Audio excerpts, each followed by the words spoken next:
ನಿರ್ದೇಶನಾಲಯ ಬೆಂಗಳೂರು, ಸಮಗ್ರ ಶಿಕ್ಷಣ ಅಭಿಯಾನ ಕರ್ನಾಟಕ, ಸಾಮಾಜಿಕ ಪರಿಶೋಧನಾ ಈ ಒಂದು ಕಾರ್ಯಕ್ರಮದಲ್ಲಿ ಪಾಲಕರು, ಪೋಷಕರು ಹಾಗೂ ವೇದಿಕೆ ಮೇಲೆ ಗಣ್ಯ ಅತಿಥಿಗಳು ತಾವೆಲ್ಲರೂ ಆಗಮಿಸಿದ್ರೆ ಎಲ್ಲರಿಗೂ ಶುಭ ಮಧ್ಯಾಹ್ನಗಳನ್ನು ಕೋರುತ್ತಾ, ಯಾವುದೇ ಒಂದು ಕಾರ್ಯಕ್ರಮ ಯಶಸ್ಸಿಗೆ ದೇವರ ಅನುಗ್ರಹ ಅನಿವಾರ್ಯ.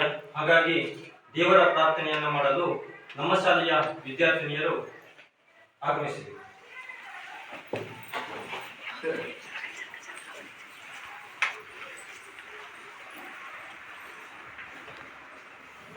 ಸ್ವಸ್ತಿ ನಮಸ್ತುಭ್ಯಂ ವರದೆ ಕಾಮರೂಪಿಣಿ ವಿದ್ಯಾರಂಭಂ ಕರಿಷ್ಯಾಮಿ ಸಿದ್ಧಿರ್ಭವತು ಮೇ ಸದಾ ವಕ್ರತುಂಡ ಮಹಾಕಾಯ ಸೂರ್ಯಕೋಟಿ ಸಮಪ್ರಭ ನಿರ್ವಿಘ್ನಂ ಕುರು ಮೇ ದೇವ ಸರ್ವಕಾರ್ಯೇಷು ಸರ್ವದಾ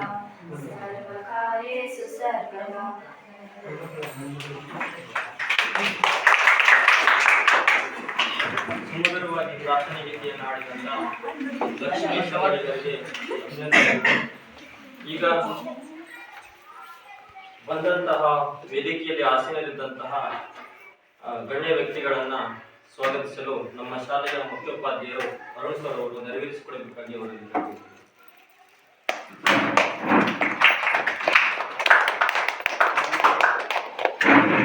ಈ ಒಂದು 3 ದಿನಗಳಿಂದ ಈ ಲೆಕ್ಕ ಪರಿಶೋಧನಾ ಸಮಿತಿಯ ಸದಸ್ಯರು ಸರ್ಕಾರದ ಅಂಗಸಂಸ್ಥೆಯಿಂದ ಬಂದು ತಮ್ಮ ಕರ್ತವ್ಯವನ್ನು ನಿರ್ವಹಿಸ್ತಾ ಇದ್ದಾರೆ.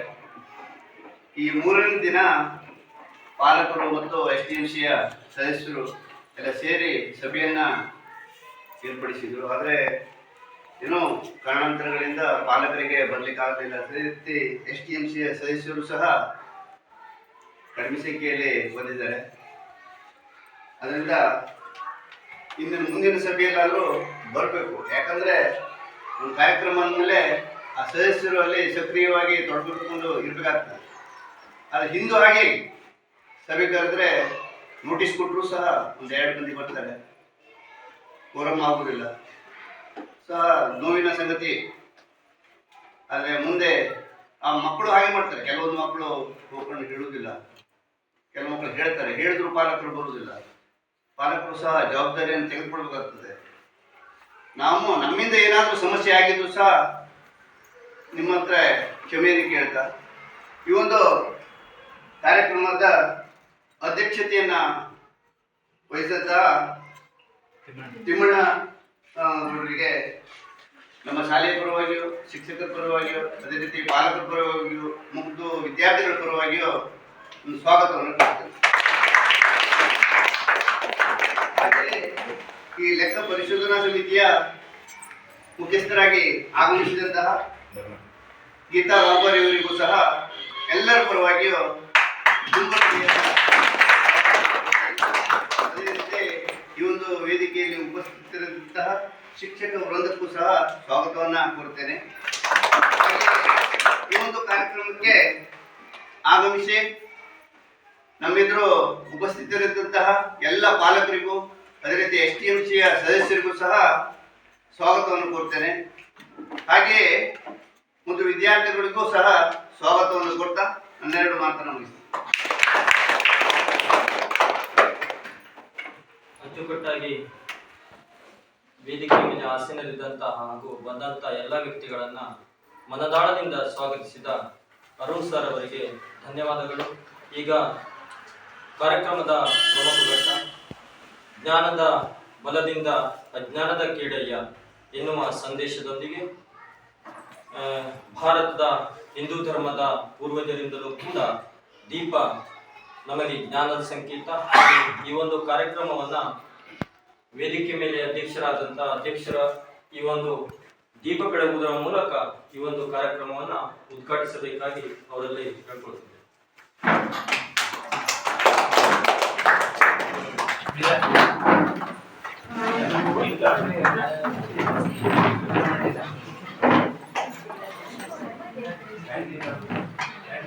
ವಜ್ಜೆ ಇದೆ ನಿಮ್ದು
ವೇದಿಕೆಯ ಮೇಲೆ ಆಸೀನರಿದ್ದಂಥ ಎಲ್ಲ ಅಧ್ಯಕ್ಷರು ಹಾಗೂ ಗಣ್ಯ ವ್ಯಕ್ತಿಗಳು ಸೇರಿ ಜ್ಞಾನದ ದೀಪವನ್ನ ಬೆಳಗಿಸಿ ಕಾರ್ಯಕ್ರಮಕ್ಕೆ ಶೋಭೆ ತಂದಿದ್ದಾರೆ. ಈ ಒಂದು ದೀಪ ಬೆಳಗಿಸಿದ ಅವರಿಗೂ ಕೂಡ ಎಲ್ಲರ ಪರವಾಗಿ ಹಾರ್ದಿಕ ಅಭಿನಂದನೆಗಳನ್ನು ಸಲ್ಲಿಸ್ತಾ ಇದ್ದೀವಿ. ಹಾಗೆ ಈಗ ಕಾರ್ಯಕ್ರಮ ನಮ್ಮ ನಾಡು, ಕನ್ನಡ ನಾಡು, ಕರ್ನಾಟಕದ ಅತ್ಯಂತ ನಾವು ಮನದಾಳದ ಮಾತೃಭಾಷೆಯನ್ನ ಒಳಗೊಂಡಂತ ಒಂದು ನಾಡು. ಕುವೆಂಪು ರಚಿಸಿದ ಒಂದು ಕನ್ನಡ ಗೀತೆಯನ್ನ ಎಲ್ಲರೂ ಎದ್ದು ನಿಂತುಕೊಂಡು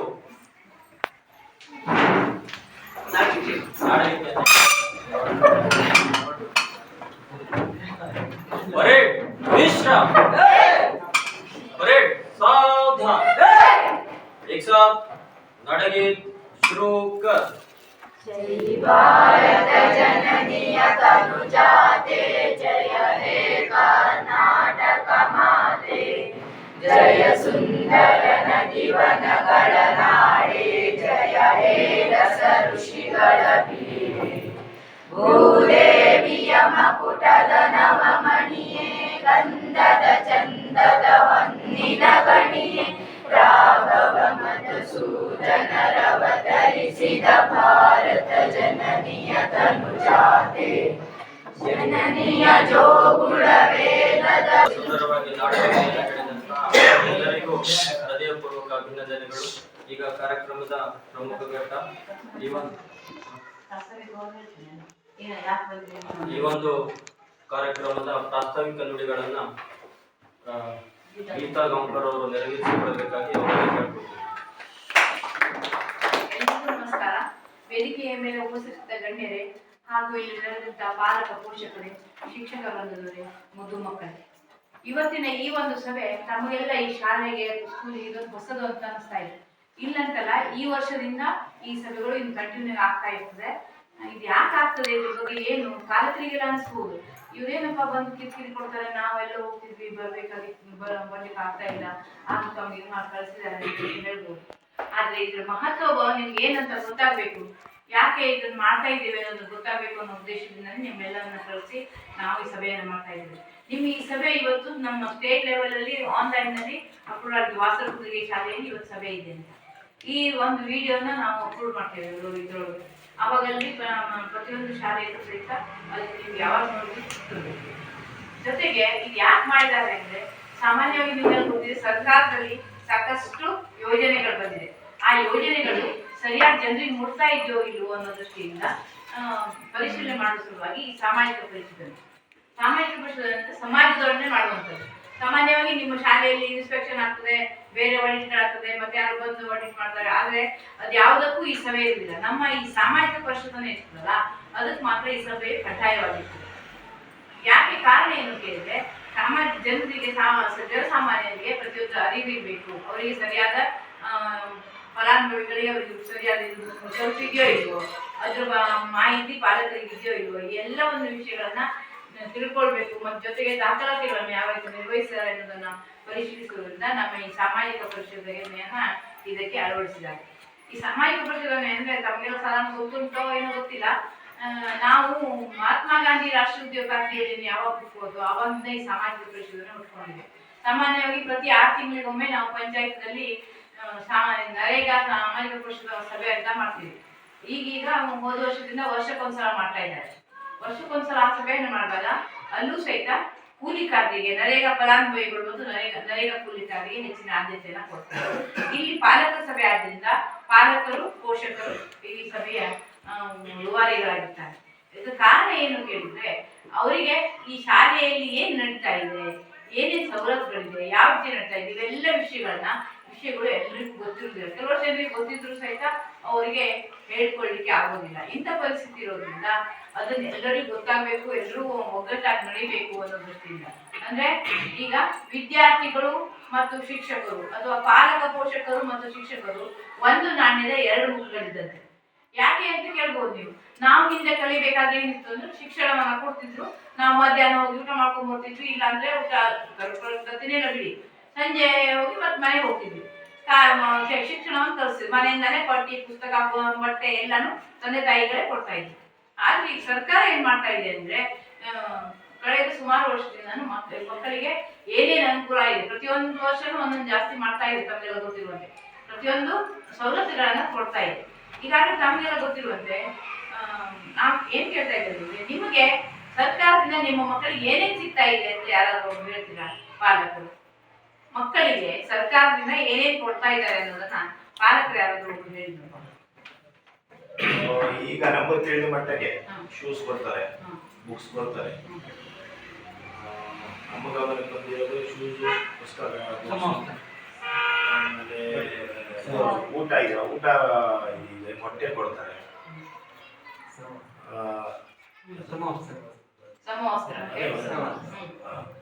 ಇಷ್ಟೆಲ್ಲ ನಾವು ನಮ್ಮ ಗಮನಕ್ಕೆ ನಾವು ನೋಡಿದೀವಿ. ಮತ್ತೆ ಯಾರಾದ್ರೂ ಹೇಳ್ತೀರಾ? ಇನ್ನೂ ಇದೆ, ಆದ್ರೆ ಇನ್ನೂ ಇದೆ. ಯಾರಿಗಾದ್ರೂ ಗೊತ್ತಿದೆಯಾ ಪಾಲಕರಿಗೆ? ದೂರದಿಂದ ಬರುವಂತ ಪಾಲಕರು ಯಾರು ಇದ್ದೀರಾ ಇಲ್ಲಿ?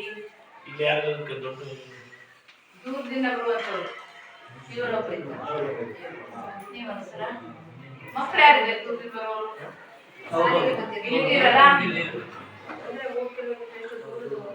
ಏನಂದ್ರೆ 3 ಕಿಲೋಮೀಟರ್ಗಿಂತ ಜಾಸ್ತಿ ಇದ್ದಂತ ಮಕ್ಕಳಿಗೆ ಸಾರಿಗೆ ಭತ್ಯೆ ಅಂತ ಬರ್ತಾ ಇದೆ ಸರ್ಕಾರದಿಂದ ಸಾರಿಗೆ ಭತ್ಯೆ ಬರ್ತಾ ಇದೆ.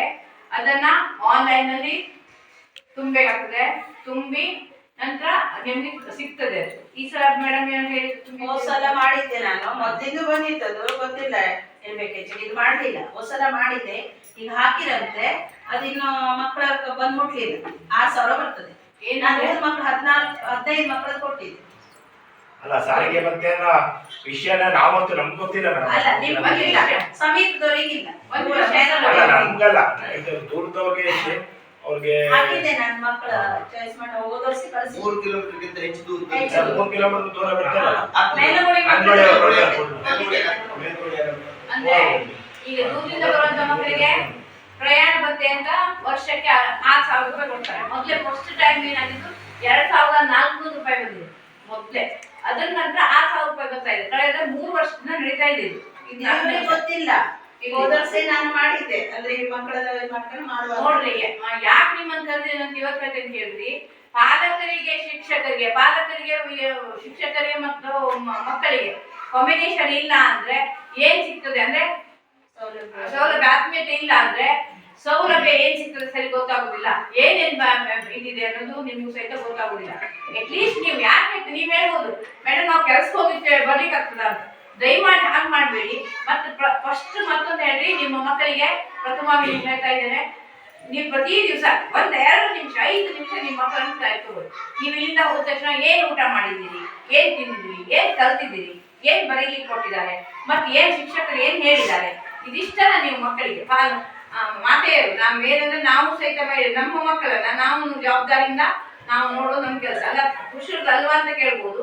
ಆದ್ರೆ ಅಟ್ಲೀಸ್ಟ್ ಅಡುಗೆ ಮಾಡ್ತಾ ಇರ್ಬೇಕಾದ್ರೂ ಏನ್ ಮಾಡ್ಕೋ ಬಾ ಇಲ್ಲಿ ಏನ್ ಹೇಳಿದ್ರು, ಏನ್ ಮಾಡಿ. ಸಾಮಾನ್ಯವಾಗಿ ಈಗ ಕಲಿದೇ ಇದ್ದಂತ ಮಹಿಳೆಯರು ಇರೋದು ಬಹಳ ಕಡಿಮೆ ಈ ಒಂದು ಅವಧಿಯಲ್ಲಿ. ಅಜ್ಜಿಯರು ಇರ್ಬೋದು, ಈಗ ತಾಯಂದಿರು ಸಾಮಾನ್ಯವಾಗಿ ಅಟ್ಲೀಸ್ಟ್ 7ನೇ ತನಕ ಕಲಿತೇ ಇರ್ತಾರೆ.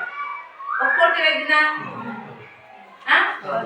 ಮಕ್ಕಳ ಹತ್ರ ಹೋಮ್ವರ್ಕ್ ಮಾಡಿದ್ರಿ ಅಂತ ಕೇಳಿಕ್ ಆಗ್ತದಲ್ಲ, ಕೇಳ್ಬೋದಲ್ಲ. ಶಾಲೆಯಲ್ಲಿ ಏನ್ ಬರೀಲಿಕ್ಕೆ ಕೊಟ್ಟಿದ್ದಾರೆ, ಏನ್ ಮಾಡಿದ್ರಿ, ಶಾಲೆಯಲ್ಲಿ ಏನ್ ಊಟ ಮಾಡಿದ್ರಿ, ಎಂತೆಂತ ಮಾಡಿದ್ರು, ಎಂತ ಸಾರ್ ಮಾಡಿದ್ರು, ಪ್ರತಿಯೊಂದನ್ನ ನೀವು ಕೇಳ್ಬೇಕು. ಯಾಕೆ ಹೇಳ್ರಿ, ನಿಮ್ ಇಷ್ಟೆಲ್ಲ ನಿಮ್ ಮಕ್ಕಳನ್ನ ಬೆಳಿಗ್ಗೆಯಿಂದ ಸಂಜೆವರೆಗೂ ನೀವು ಶಾಲೆಯಲ್ಲಿ ಬಿಟ್ಟಿರ್ತೀರಿ. ನಮ್ಗೆ ಮನೆಯಲ್ಲಿ ಒಂದ್ ಸಂಡೆ 2 ಜನ ಮಕ್ಕಳು ಸಂಭಾಳಿಸ್ಬೇಕಾದ್ರೆ ಸಾಕಾಗ್ತದೆ. 2 ಜನ ಮಕ್ಕಳು 200 ಮಕ್ಕಳು ಕಷ್ಟ ಕೊಡ್ತಾರೆ. ಇಷ್ಟೆಲ್ಲ ಮಕ್ಕಳನ್ನ ಶಾಲೆಯಲ್ಲಿ ಶಿಕ್ಷಕರು ಅವರನ್ನು ನೋಡ್ಕೊಂಡು ಅವ್ರಿಗೆ ಶಿಕ್ಷಣವನ್ನು ಕೊಟ್ಟು ಆನಂತರ ಅವರಿಗೆ ಊಟವನ್ನು ಸರಿಯಾದ ರೀತಿ ವ್ಯವಸ್ಥೆ ಮಾಡಿ ಕೊಡ್ಬೇಕಾದ್ರೆ ಅವರು ಅವ್ರ ಶ್ರಮನೂ ಇರ್ತದೆ. ಜೊತೆಗೆ ಈಗ ಅವ್ರು ಸೊರವಾಗಿ ಮಾತಾಡ್ತಾ ಇಲ್ಲ, ಜೊತೆಗೆ ಅದು ನಮ್ಮ ಪಾಲಕರಾದಂತ ನಮ್ಮ ಕರ್ತವ್ಯ ಮತ್ತು ಹೆಚ್ಚಿದೆ. ಏನ್ ಹೇಳ್ರಿ, ಅಟ್ಲೀಸ್ಟ್ ನೀವು ವಾರಕ್ಕೊಂದ್ಸಲ ನೋಡಿ, ಎಲ್ಲೂ ಅಲ್ಲ, ನೀವು ನಿಮ್ಮ ಪಾಲಕರು ಒಂದು ಗುಂಪಲ್ಲಿ ನೀವೊಂದು ಒಂದು ಮಾತಾಡ್ಕೊಳ್ಳಿ, ತಾಯಿಗೆ ಮಾತಾಡ್ಕೊಂಡು ನಡೀತೀರ. ನೀವು ಈ ಕಡೆ ಬರ್ಬೇಕಾದ್ರೆ ಅಟ್ಲೀಸ್ಟ್ ಶಾಲೆ ಹೋಗಿ ಏನ್ ಮಾಡ್ತಾ ಇದ್ದಾರೆ, ಅಡಿಗೆ ಏನ್ ಮಾಡಿದ್ದಾರೆ, ಮಕ್ಕಳು ಏನ್ ಮಾಡ್ತಾ ಇದ್ದಾರೆ, ಶಿಕ್ಷಕರು ಏನ್ ಕಲಿಸ್ತಾ ಇದ್ದಾರೆ. ನೀವು ಬಂದ್ರೆ ಮಾತ್ರ ಶಿಕ್ಷಕರು ಅಲರ್ಟ್ ಆಗ್ತಾರೆ. ಇದನ್ನ ನೆನ್ಪಿಟ್ಕೊಳ್ಳಿ. ನೀವು ಬರ್ತೀರಿ ಅಂದ ತಕ್ಷಣ ಅವರಿಗೂ ಸಹಿತ ಜವಾಬ್ದಾರಿ ಜಾಸ್ತಿ ಆಗ್ತದೆ. ನೀವು ಪ್ರತಿಯೊಂದು SDM ಸಭೆಗೆ ಏನಿಲ್ಲ ಅಂದ್ರೆ ಒಂದು 10 ನಿಮಿಷ ಖಾಲಿ ಅರ್ಧ ತಾಸಿನ ಸಭೆ ಇದು. ಅಷ್ಟರೊಳಗೆ ಅಷ್ಟು ಹೊತ್ತಿಗೆ ನೀವು ಬಂದ್ರೆ ನಿಮ್ಗೆ ಅಲ್ಲಿ ವಿಷಯ ಏನೇನು ನಡೀತದೆ ಅನ್ನೋದನ್ನು ಗೊತ್ತಾಗ್ತದೆ. ಮತ್ತೆ ಇದ್ರ ಜೊತೆಗೆ ಮತ್ತೂ ನಿಮ್ ಸೌಲಭ್ಯಗಳು ಸಿಗ್ತಾ ಇದೆ ನಿಮ್ಮ ಮಕ್ಕಳಿಗೆ. ಯಾಕೆ ಹೇಳ್ತೀರಿ? ಈಗ ಮೇಡಮ್ ಇದು ಶಾಲೆ ಇದು ಹೇಳಿದ್ರಲ್ಲ, ಈಗ 6,000 ರೂಪಾಯಿ ಕೊಡ್ತಾ ಇದ್ದಾರೆ. 6,000 ರೂಪಾಯಿ ಯಾವ ತರ ಅದು ಡಿವೈಡ್ ಮಾಡ್ಕೊಡ್ತಾರೆ ಪಾಪ ಮಕ್ಕಳಿಗೆ? ಅವ್ರಿಗೆ ಅಲ್ಲ, ಒಬ್ಬೊಬ್ಬರಿಗೆ ಒಬ್ಬರಿಗೆ 6,000 ದಯಮಾಡಿ ಮತ್ತೊಂದು ಹೇಳ್ತೀನಿ ಕೇಳಿ, ಶಿಕ್ಷಕರಿಗೆ ಎಲ್ಲೂ ಬರುದಿಲ್ಲ ಹಣ, ಅಕೌಂಟಿಗೆ ಬಂದ್ರೆ ಮತ್ತೆ ಆನ್ಲೈನ್ ನಲ್ಲೇ ಮಾಡುದು.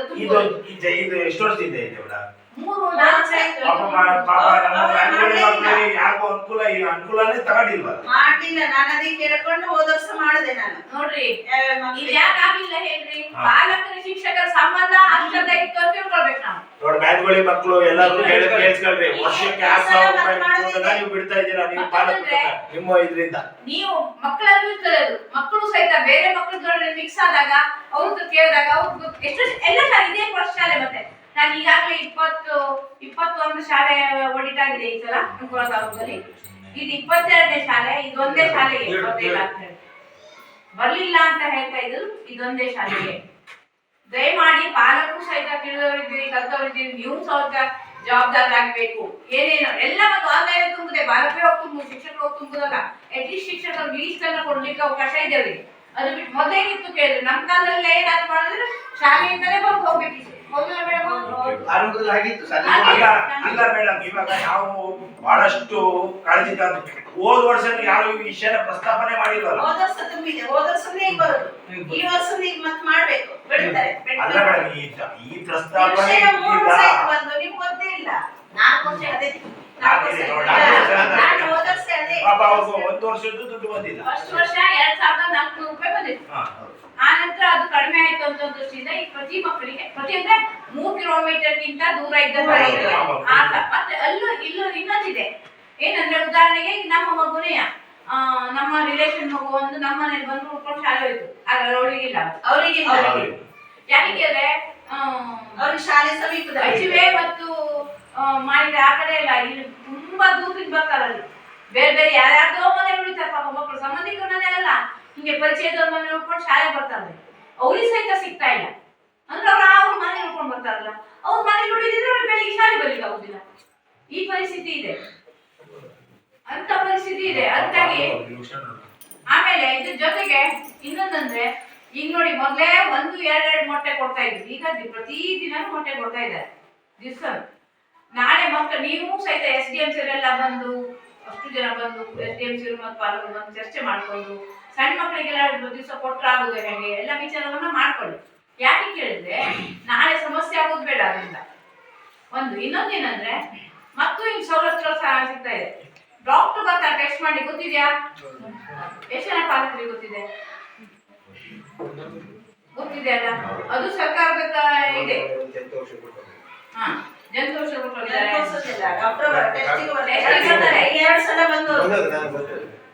ಟೆಸ್ಟಿಗೆ ಬರ್ತಾರೆ ಮಕ್ಕಳನ್ನ, ಪ್ರತಿಯೊಂದು ಮಕ್ಕಳನ್ನು ಚೆಕಪ್ ಮಾಡ್ತಾರೆ. ಇನ್ನೊಂದು ಏನು ಕೇಳಿದ್ರೆ, ಮತ್ತು ವಾರಕ್ಕೆ ಗುಳಿಗೆ ಕೊಡ್ತಾರಲ್ಲ ಅವರಿಗೆ, ಪೌಷ್ಟಿಕಾಂಶಗಳು ಕೊಡ್ತಾರೆ, ಗೊತ್ತಿದೆ? ಪಾಲಕರಿಗೆ ಗೊತ್ತಿದೆ? ಜಂತು ಗುಳಿಗೆ ಕೊಟ್ಟದ್ದು ಗೊತ್ತಿದೆ ಅಲ್ಲ? ಅಲ್ಲ, ಯಾಕೆಂದ್ರೆ ಅಂದ್ರೆ ನೀವು ಇಲ್ಲಿ ಶಾಲೆಗಾಗಿ ಬರ್ಬೇಡಿ, ನೀವು ತಿರ್ಗಾಡ್ತಾ ಹೋದವರು ಬಂದು ನೋಡಿ ಶಾಲೆಯಲ್ಲಿ ಯಾವ ಇದೆ ಪರಿಸ್ಥಿತಿ ಇದೆ, ಮತ್ತೆ ಯಾಕೆ ಬಾ ಅಂತ ಹೇಳಿದ್ದಾರೆ. ಎಷ್ಟು ಜನ ಪಾಲಕರಿಗೆ ಮಕ್ಕಳು ಹೇಳಿದ್ದಾರೆ ಹೋಗಿ ಇವತ್ತು ಸಭೆ ಉಂಟು ಅಂತ? ಹೇಳಿದ್ರಾ? ಹೇಳಿದಾರ? 2 ವರ್ಷದ ಮಕ್ಕಳು ಹೇಳಿಲ್ಲ ಮನೆ ನಾವು ಫೋನ್ ಮಾಡಿ ಫೋನ್ ಮಾಡೇ ಕಳ್ಸಿದೆ ಇಷ್ಟೆಲ್ಲ ಜನ ಫೋನ್ ಮಾಡಿ ಕಳ್ಸ್ತಾ ಇದ್ದೀವಿ. ನಾನು ಇದೊಂದು ಹೇಳ್ತೇನೆ, ಈ ಒಂದು ಮೀಟಿಂಗ್ ಯಾಕೆ ಮಾಡ್ತಾರೆ ಅಂದ್ರೆ ಪ್ರತಿಯೊಬ್ಬರಿಗೂ ಎಲ್ಲ ಗೊತ್ತಿರ್ಲಿ ಅಂದ್ರೆ ಶಾಲೆಯಲ್ಲಿ ಏನ ಪ್ರತಿಯೊಂದಕ್ಕೂ ಮತ್ತು ದಾಖಲೆಯನ್ನ ಇಡಬೇಕು. ಯಾರು ಶಾಲೆಯವರು ಇವತ್ತು ಮಕ್ಕಳಿಗೆ ಮತ್ತೆ ಎಷ್ಟು ಕೊಟ್ಟಿದ್ದಾರೆ, ಮಕ್ಕಳು ಸಹಿ ತಗೊಳ್ಬೇಕು. ಆಮೇಲೆ ಆದಿಸುದು ಶುಚಿ ರುಚಿ ಅಂತ ಒಂದು ಪುಸ್ತಕ ಇದೆ, ನೀವು ಬಂದಾಗ ರುಚಿ ನೋಡ್ಕೊಂಡು ಆ ಪುಸ್ತಕದಲ್ಲಿ ಹೇಗಿದೆ ಅಂತ ಬರ್ದಿಟ್ಟು ಹೋಗ್ಬೇಕು. ಎಲ್ಲರಿಗೂ ಇದೆ, ಪ್ರತಿಯೊಂದು ಪದ್ಧತಿ ಇದೆ. ಯಾಕೆ ಕೇಳಿದ್ರೆ ನೋಡ್ರಿ, ಸರ್ಕಾರ ಇಷ್ಟೆಲ್ಲ ಜನರನ್ನ ನಂಬಿಕೊಂಡು ಕೊಟ್ಟಿರ್ತದೆ. ನಾವು ಒಂದು ಮಕ್ಕಳಿಗೆ ಎಷ್ಟು ಹೆದರುತ್ತೆ ವಿಚಾರ ಕೊಡ್ಬೇಕಾದ್ರೆ ವಿಚಾರ ಮಾಡ್ಕೊಂಡೇ ಕೊಡ್ತದಲ್ಲ, ಯಾವ ರೀತಿ ಫುಡ್ ಕೊಡ್ಬೇಕು ಅಂತ ಹೇಳ್ಕೊಂಡು. ನಾವು ಸಹಿತ ಸ್ವಲ್ಪ ಅಲರ್ಟ್ ಆಗಿ ಎಷ್ಟೋ ಶಾಲೆಗಳಲ್ಲಿ ಒಂದು ಸಣ್ಣ ಉದಾಹರಣೆ ಹೇಳ್ತೇನೆ, ಯಾವ ಶಾಲೆ ಅಂತ ಹೇಳುದಿಲ್ಲ, ನಮ್ಮದೇ ತಾಲೂಕಲ್ಲಿ ನಮಗೆ ಬಿಸಿ ಊಟ ಆಡಿಟ್ ಬಂದಿದೆ, ಅದು ಬರ್ತದೆ ನೆಕ್ಸ್ಟ್, ಅದು ಬರ್ತದೆ. ಬಿಸಿ ಊಟ ಆಡಿಟ್ ಬಂದಾಗ 46 ಮಕ್ಕಳಿದ್ರಲ್ಲಿ 46 ಮಕ್ಕಳು ಊಟ ಮಾಡ್ತಾ ಇದ್ರು. ಅವರು ನಿಮ್ಮಂಗೆ ಪಾಲಕರು, ಆದ್ರೆ ಸಭೆ ದಿವಸ ಅಷ್ಟು ಜನ ಬಂದಿದ್ದಾರೆ, 46 ಮಕ್ಕಳ ಪಾಲಕರು ಸಭೆ ದಿವಸ ಬಂದಿದ್ದಾರೆ. ಬೇರೆ ದಿವಸ ಎಲ್ಲ ಬರ್ತಾ ಇರ್ಲಿಲ್ಲ, ಬರುದಿಲ್ಲ, ಬರುದು ಹೀಗೆ ಹೋಗುದು ಮಾಡ್ತಾ ಇದ್ರು. ಆ ಶಾಲೆಯಲ್ಲಿ ನೋಡಿದ್ರೆ ನಿಜವಾಗ ಎಲ್ಲರೂ ಒಳ್ಳೆ ಊಟ ಕೊಡ್ತಾ ಇದ್ದಾರೆ. ಹೌದು, ಕೊಟ್ಟಿದ್ದಾರೆ, ನಾನು ನೋಡಿದ್ದೀನಿ, ಒಳ್ಳೆ ಊಟ ಕೊಡ್ತಾ ಇದ್ದಾರೆ, ಎಲ್ಲರೂ ಊಟ ಮಾಡ್ತಾರೆ. ನೀರನ್ನ ಮನೆಯಿಂದ ತರ್ತೇವೆ. ನಾವ್ ಇದೇ ಪಾಲಕರ ಸಭೆಯಲ್ಲಿ ನಿಮ್ದೇನಾದ್ರೂ ಒಬ್ಜೆಕ್ಷನ್ ಇದೆಯಾ ಅಂತ ಕೇಳಿದಾಗ ಇಲ್ಲ ಇಲ್ಲ ನಮ್ಗೆ ಚಂದ ಊಟ ಕೊಡ್ತಾರೆ ಅಂತ. ಅಲ್ಲಿ ಹೋಗಿ ನೋಡಿದಾಗ ಎಣ್ಣೆ ಡೇಟ್ ಬಾರ್ ಆಗಿದೆ. ಎಣ್ಣೆ ಡಿಸೆಂಬರ್ದಲ್ಲಿ ಮುಗಿದಿತ್ತು ಎಣ್ಣೆ ಡೇಟ್, ಮಾರ್ಚಲ್ಲೂ ಅದನ್ನೇ ಹಾಕ್ತಾ ಇದ್ದಾರೆ. ಮತ್ತೆ ಬೇರೆ ಎಣ್ಣೆ ಪ್ಯಾಕೆಟ್ ತಂದಿದ್ದಿದೆ ಹೊಸದು, ಅದು ಇಟ್ಟಿದ್ದಾರೆ, 3 ಬಾಕ್ಸ್ ಇದೆ. ಆನಂತರ ಅದ್ ಬಿಟ್ಟು 12 ಪ್ಯಾಕೆಟ್ ಇದೆ. ಅಂದ್ರೆ ಬಳಸ್ಬೇಕಾದ್ರೂ ಕಡಿಮೆ ಬಳಸ್ತಿದ್ರು, ಅಲ್ಲಿ ಬಳಸ್ಕೊಂಡು ಡೇಟ್ ಬಾರದನ್ನ ಮಕ್ಕಳಿಗೆ ಹಾಕ್ತಾ ಇದ್ರು. ಅದನ್ನೆಲ್ಲ ನೋಡೋರು ಯಾರು? ಒಬ್ಬರಾದ್ರು ಹೇಳಿದ್ರಿ. ಮತ್ತೆ ಶಿಕ್ಷಕರು ನೋಡ್ಬೇಕು. ಹೌದು, ಅದು ಪ್ರತಿಯೊಂದು ಪರಿಸ್ಥಿತಿ ನಾವು ನಮ್ಮ ಮಕ್ಕಳನ್ನ ಇಡ್ತೇವೆ, ಅದು ನಮ್ಮ ಮೇನ್ ಜವಾಬ್ದಾರಿ. ಈಗ ಇವತ್ತು ಒಬ್ಬ ಸರ್ ಹೇಳಿದ್ರಿ ಕೂತ್ಕೊಂಡಾಗ, ನೀವು ಪಾಲಕರಿಗೆ ಅವ್ರಿಗೆಲ್ಲ ಕೆಲ್ಸಕ್ಕೆ ಹೋಗ್ಬೇಕು, ಅಲ್ಲಿ ಹೋಗ್ಬೇಕಾಗ್ತದೆ, ಇಲ್ಲಿ ಹೋಗ್ಬೇಕಾಗ್ತದೆ, ಪಾಲಕ ಮೀಟಿಂಗ್ಗೆ ಬರ್ಲಿಕ್ಕೆ ಆಗುದಿಲ್ಲ. ದಯಮಾಡಿ ಹಾಗೆ ಮಾಡ್ಬೇಡಿ. ಮೊದಲೇನಿತ್ತು, ಖಾಲಿ ಶಿಕ್ಷಣ ಅಷ್ಟೇ ಇತ್ತು, ಮಕ್ಕಳಿಗೆ ಇದು ಮಾಡ್ಬೋದಿತ್ತು. ಈಗ ಪ್ರತಿಯೊಂದು ಜವಾಬ್ದಾರಿ ಸರ್ಕಾರ ತಗೊಂಡಾಗ ಇಂಥ ಒಂದು ಮೀಟಿಂಗ್ ಇಕ್ಕಾಗ ಅಟ್ಲೀಸ್ಟ್ ಒಂದು ಅರ್ಧ ತಾಸು, ನೀವು ಒಂದು ಇಡೀ ದಿನ ಬನ್ನಿ ಇದು ಮಾಡಿ ಅಂತಂದ್ರೆ ಅಟ್ಲೀಸ್ಟ್ ಒಂದು ಅರ್ಧ ತಾಸು ಬಂದು ಪ್ರತಿಯೊಂದು ಮೀಟಿಂಗಿಗೆ ಅಟೆಂಡ್ ಆಗಿ. SDMC ಮೀಟಿಂಗಿಗೂ ಬಂತು, ಇದಕ್ಕೂ ಬಂತು. ದಯಮಾಡಿ ಇವತ್ತಿನ ಕರಾವಳಿ ನಾನು SDMC ಅಧ್ಯಕ್ಷರು ಉಪಸ್ಥಿತರಿಲ್ಲ ಅಂತಾನೆ ಹಾಕೊಳ್ತೇನೆ, SDMC ಕೋರಂ ಇಲ್ಲ ಅಂತಾನೆ ಹಾಕ್ತೇನೆ. ಯಾಕೆ ಕೇಳಿದ್ರೆ ನಮ್ಗೆ ನಾಳೆ ಸಮಸ್ಯೆ ಆಗ್ತದೆ, ನಮಗೂ ಕೇಳ್ತಾರೆ. ದಯಮಾಡಿ ಮುಂದಿನ ಅವಧಿಯಲ್ಲಿ ಆ ರೀತಿ ಆಗಿದ್ದ ನೋಡ್ಕೊಳ್ಳಿ ಅಷ್ಟೇ. ಮೇಡಮ್, ಈಗ ಸಹಜವಾಗಿ ಒಂದು ಟರ್ಮ್ ಮಾಡ್ಕೊಬೋದಾ? ನೋಡಿ, ಹೇಳ್ತೀನಿ ಕೇಳಿ. ಇವಾಗ ರಘು ಸರ್ ಹೇಳ್ದಂಗೆ ಏನಾಗ್ತದೆ, ಕೆಲವರು ಮಕ್ಕಳು ಹೋಗಿ ಹೇಳೋದಿಲ್ಲ, ಕೆಲವರು ಪಾಲಕರು ಬರ್ತಾರೆ. ಈಗ ನಾಳೆ ಮೀಟಿಂಗ್ ಇದೆ ಅನ್ಕೊಳ್ಳೋಣ, ಇವತ್ತು ವಿಷಯ ಗೊತ್ತಾಗುತ್ತೆ. ಶಾಲೆ ಮಕ್ಕಳು ತಮ್ಮ ಪಾಲಕರನ್ನ ಕರ್ಕೊಂಡೇ ಬರ್ಬೇಕು ಅನ್ನೋದು ಏನಾದ್ರು ಒಂದು ಟರ್ಮ್ ಮಾಡೋ ಅಂತ ಸಾಧ್ಯತೆ ಇದೆಯಾ? ಸರ್ಕಾರ ಅಲ್ಲಲ್ಲ, ಯಾಕೆಂದ್ರೆ ಅದೊಂದು ಸಲ ಅವಾಗ ಜನ ಆಗ್ತಾರೆ. ಒಂದು ವಿಷಯ ಮತ್ತೊಂದಂದ್ರೆ ಶಿಕ್ಷಕರ ಗಮನಕ್ಕೆ ದಯಮಾಡಿ ಏನಂದ್ರೆ ಬಾಯಲ್ಲಿ ಹೇಳೋಕ್ಕಿಂತ ಅವ್ರ ಪಟ್ಟಿಯಲ್ಲಿ ಬರ್ಸ್ರಿ, ಕಡ್ಡಾಯ ಬರ್ಸ್ರಿ, ಕೊಡ್ರಿ ಪಾಲಕರಿಗೆ. ಅವ್ರು ಕೊಡ್ಲೇಬೇಕು, ಅವ್ರ ಪಾಲಕರ ಹತ್ರ ಸಹಿ ಕೊಡ್ಬೇಕು. ಅವ್ರ ಪಟ್ಟಿಯಲ್ಲಿ ಬರ್ಸ್ತಾರಲ್ಲ ಅಂದ್ರೆ ಒಂದ್ ನಿಮಿಷ ಶಿಕ್ಷಕರು ಹೇಳ್ಬೋದು, ನಮ್ಗೆ ಅಷ್ಟ ಜನರಿಗೆ ನೀವು ಬರೀಬೇಡಿ, ಮಕ್ಕಳ ಹತ್ರ ಬರ್ಸ್ರಿ. ಸಣ್ಣ ಮಕ್ಕಳಿಗೆ ಬೇಕಾದ್ರೆ ಬರ್ಕೊಡು, ದೊಡ್ಡವರಿಗೆ ಮಕ್ಕಳ ಹತ್ರ ಬರ್ಸ್ರಿ.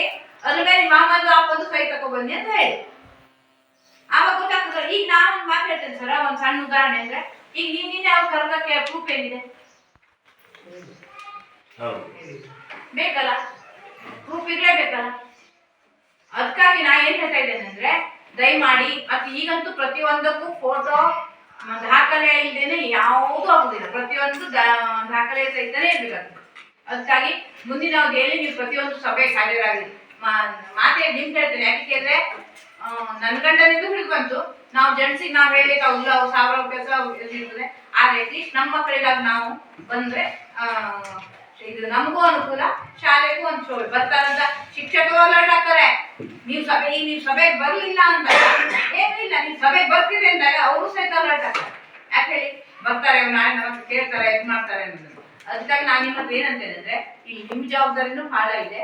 ಮುಂದಿನ ಅವಧಿಯಲ್ಲಿ ನೀವು ಪ್ರತಿಯೊಂದು ಸಭೆಗೆ ಕಡ್ಡಾಯವಾಗಿ ಬರಲೇಬೇಕು. ನಾವು ಇದಾಯ್ತಾ, ಈಗ ನಾವು ಏನ್ ಮಾಡಿದ್ವಿ, ಯಾಕೆ ಬಂದಿದ್ವಿ ಅಂದ್ರೆ